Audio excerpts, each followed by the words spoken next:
Ladies and gentlemen, boys and girls, children of all ages, welcome to Robert Sports Show. I'm your host, Robert. Alright, GCW, thank me later. Yes, Brett Lauderdale, I will thank you for the main event. Zack, Sabre Jr. versus Nick Gage, the best technical wrestler in pro wrestling versus the god of death matches. Yes, I did not know I wanted this match till this match was announced. And then I went, yep, please, thank you. But yeah, overall, great card. Might be one of the best Game Changer Wrestling cards of the year, and I've watched everything Game Changer Wrestling since 2020. Best ofs right here on Robert Sports Show. Huge Game Changer Wrestling fan. If you didn't already know, now you know. But yeah, definitely one of the best cards of the year. Everything this year has been reviewed right here on Robert Sports Show. After next weekend, we have 3 big shows for Game Changer. I will be doing a mid-season best of for Game Changer for 2023, and then in January we'll do the year-long one. But yeah, next weekend we have Ride or Die on the 23rd, we have GCW Mastermind on the 24th, and then on the 25th we have GCW versus New South 2. That'll end the first half of 2023, and then on July 4th we have the 5th annual Game Changer Wrestling Backyard Wrestling. If you've never seen that show, you've got to check that out, because that is some goofy ass shit goes on there. Alright, first match, we had Starboy Charlie versus Cole Radrick, the Ratty Daddy, the king of Rat Shit Mountain. I call him the Prince of Death matches. Starboy Charlie, young 20-year-old out of the Northeast, wrestled a lot for Defy Wrestling, or something for Defy, Prestige, West Coast Pro, Future Stars, Game Changer. 2 talented wrestlers went out there and put on a great match. 3.5 star, Starboy Charlie getting the victory, 9.5 minutes. Next up, we had from New Japan Strong, Kevin Knight. From Beyond Wrestling, Wrestling Open, Defy, where else? And he's been Prestige, Northeast Wrestling, a lot of places. Alec Price, one of the up-and-comers. He's had some great matches over the last couple of years. I've watched him progress better and better. Kevin Knight teaming with Kushida in New Japan Strong, teaming with Alex Shelley in Prestige Wrestling, working with Chris Sabin in New Japan Strong, working over at Impact Wrestling, Game Changer. Just love the fact that you have talented young wrestlers like this that go out there that want to just work everywhere, work with different people, pick up different styles. Kevin Knight just becoming a great cruiserweight, maybe not the right word, but light heavyweight, kind of the best of some of the Super Junior. He was in the best Super Juniors in 2023, his first time. I look for big things for him in the future. Same way with Alec Price. I can't wait till what I think in Alec Price, and Kevin Knight, these guys need to do, even Titus Alexander, even a Starboy Charlie. You want to do this stuff over in Europe. You want to do New Japan. That's how Will Ospreay went from this high-flying great wrestler to the god that he is, and I would put him in there with any main event guy right now in the world of professional wrestling. But Kevin Knight getting a victory here in 10 minutes over Alec Price, and it was just a tick better than the opening match. Give it 3 3/4. Next up, let's get a little extreme. We had Joey Janela versus Joey Janela teaming with Sawyer going up against Los Macizos, Ciclope, and Miedo, Xtremo, former Game Changer Wrestling Tag Team Champions. These 4 got a little extreme. We had a hell of a match here with them all. Joey Janela and Sawyer really turned into a really good tag team together. 3.5 star match, Janela and Wreck getting the victory. Next up, we had a nice little gimmick match. We have to have Jimmy Lloyd on these cards because he is the foundation of Game Changer Wrestling. He is a different boy. His name is Jimmy Lloyd.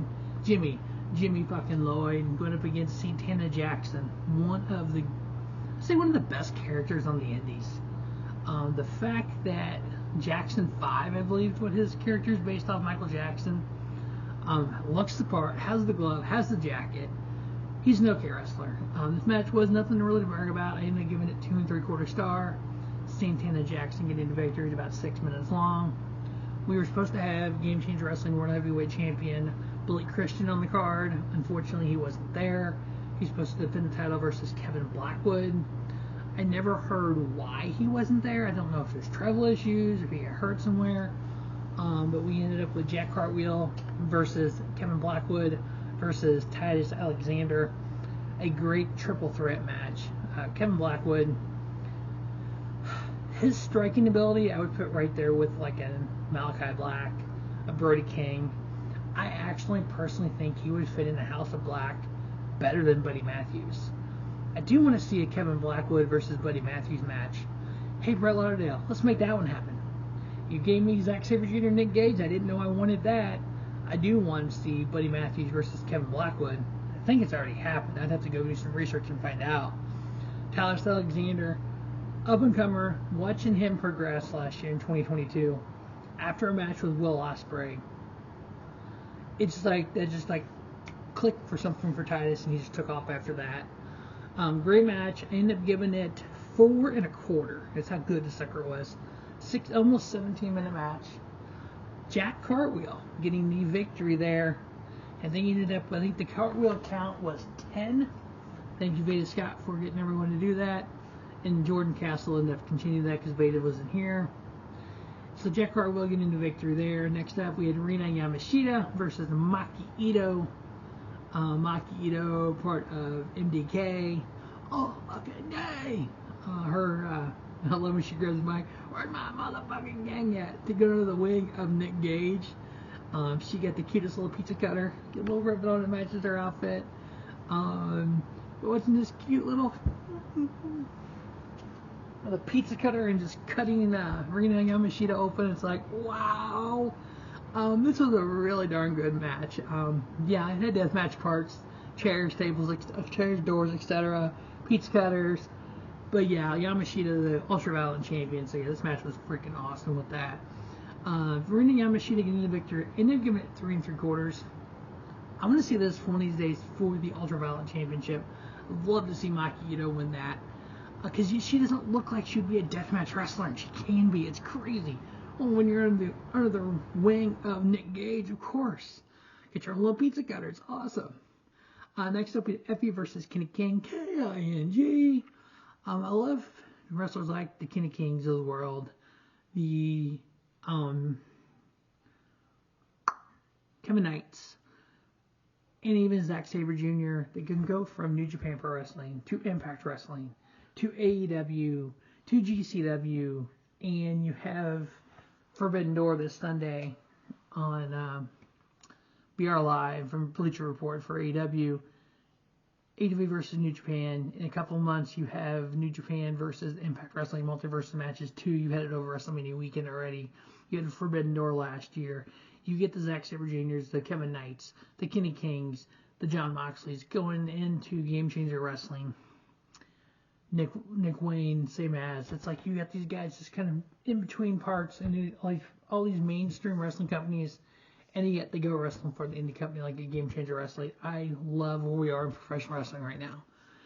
You have that forbidden door that's been kicked open. You have wrestlers going in between. I know there's been talk of WWE getting involved in that. I don't ever see it. That's not their forte. But on the indies, AEW is being the kind of the top because it was built by independent wrestlers. Why not? Let's do this. Let's keep it going. It's a great time to be a wrestling fan.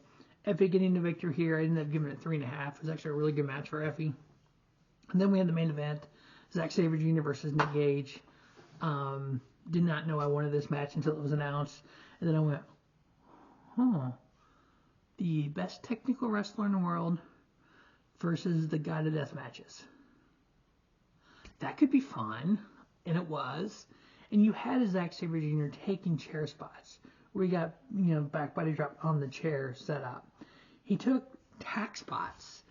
You had him, in there with Nick Gage doing Nick Gage things. You had Zack Sabre Jr. putting an ankle lock on Nick Gage. When has that ever happened?